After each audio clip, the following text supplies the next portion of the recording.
Imagine winning the lottery, holding the winning ticket in your hand, and then losing it because you couldn't get to the post office in a snowstorm. Now, raise the stakes. Imagine the winning ticket is the freedom of an entire nation, and the snowstorm is the worst winter in recorded memory. We are taught that the American Revolution ended with the roar of cannons at Yorktown in 1781. We see the paintings of surrender, we see the fireworks, but that is a lie. The war didn't end on the battlefield. It almost destroyed the United States 3 years later in a quiet, freezing room in Annapolis, Maryland.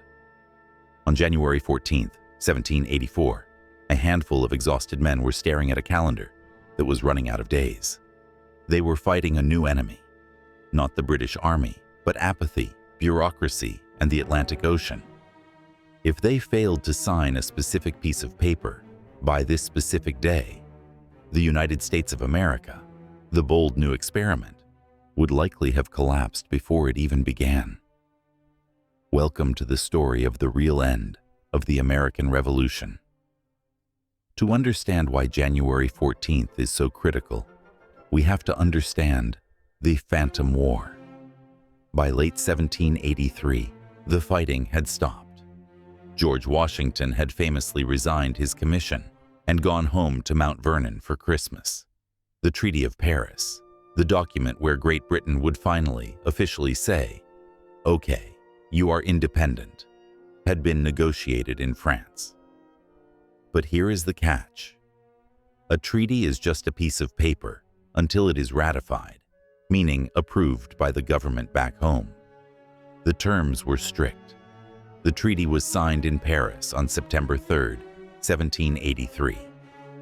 The British stipulated that the American Congress had to ratify it and return the physical document to London within 6 months. Do the math.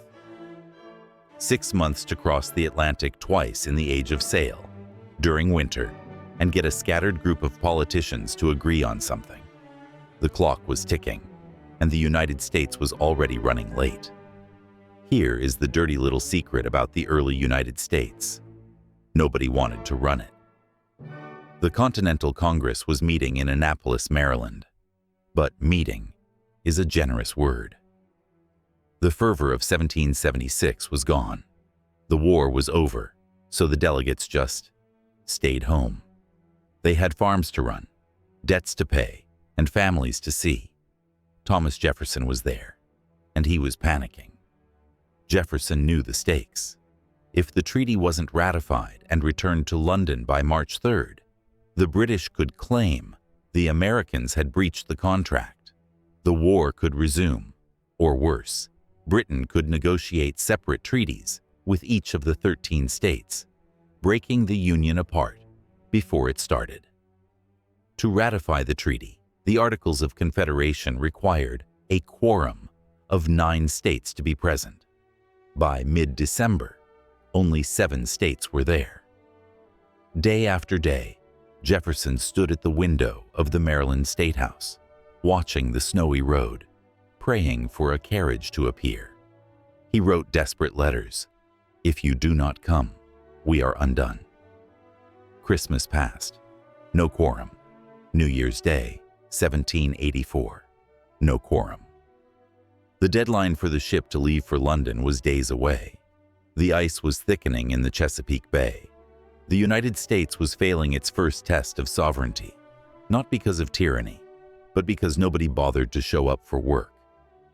This is where history turns into a thriller. In early January, 2 delegates from Connecticut arrived. That made 8 states. They were still 1 short. The fate of the nation came down to one man, Richard Beresford of South Carolina. He was ill, reportedly bedridden. Yet, hearing the desperation of the situation, he dragged himself out of his sickbed and traveled to Annapolis. On January 13th, the day before our story's climax, other delegates trickled in. But nature was fighting back. A massive snowstorm pummeled the East Coast. The roads were blocked. The harbors were freezing over. The anxiety in the Maryland State House was palpable. If they ratified it now, Could the document even get to London in time? It was a race against the elements. But first, they had to vote. Morning. January 14, 1784. The old Senate chamber in Annapolis. It's a room you can still visit today. It's smaller than you'd expect. Intimate. Representatives from 9 states are finally seated. New Hampshire, Massachusetts, Rhode Island, Connecticut, Pennsylvania, Delaware, Maryland, Virginia, and North Carolina. Thomas Jefferson takes the floor. There is no debate. There is no grand speechifying. There is only urgency.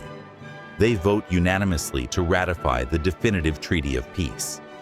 But listen to what that document actually said. This is the moment the world changed. The first article of the treaty didn't discuss taxes or borders. It began with an admission that King George III had fought for 8 years to avoid.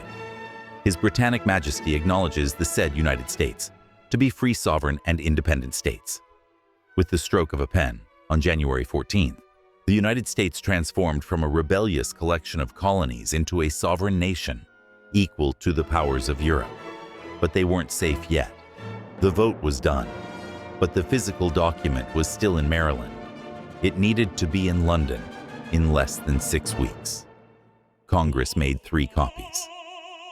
They hired 3 different couriers to take 3 different ships, hoping one would make it. It's a strategy that feels like a spy movie. Colonel Josiah Harmar took the official copy. He raced to Philadelphia to catch a packet boat. But the Delaware River was frozen solid. He was stuck. Another courier tried to leave from New York. The harbor was locked in ice. Eventually, they had to travel all the way to a port that was still open. The ship finally set sail. Weeks late. Here is the twist that history classes often leave out. They missed the deadline. The ratified treaty didn't arrive in London until May, months after the March deadline. So, why aren't we speaking with British accents right now? Because the gesture of January 14th mattered more than the punctuality. The British government, exhausted by war and eager to resume trade, accepted the late ratification without protest. They saw that the Americans had tried. They saw that the Congress had finally acted as a single body. The act of coming together on January 14th proved that this new union was real enough to do business with. Why should we care about a delayed meeting in 1784?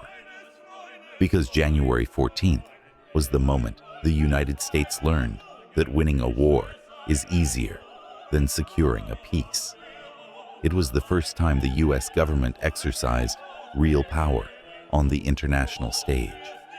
It highlighted a flaw that would haunt the country for the next decade: the weakness of the central government.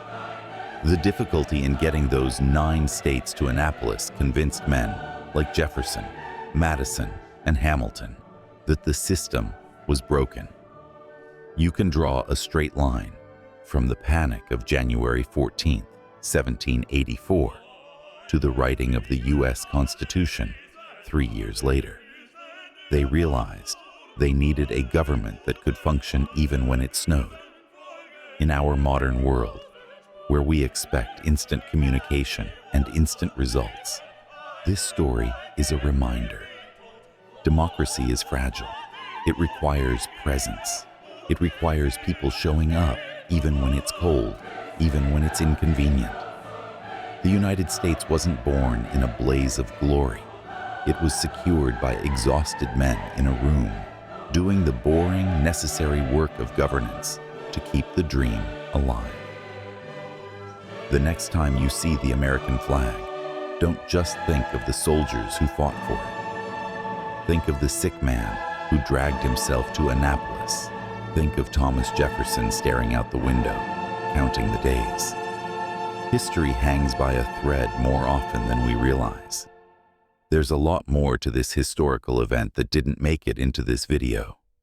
If you want to dive deeper into this phantom war and the chaotic birth of American diplomacy, I've curated a list of the best books on this topic.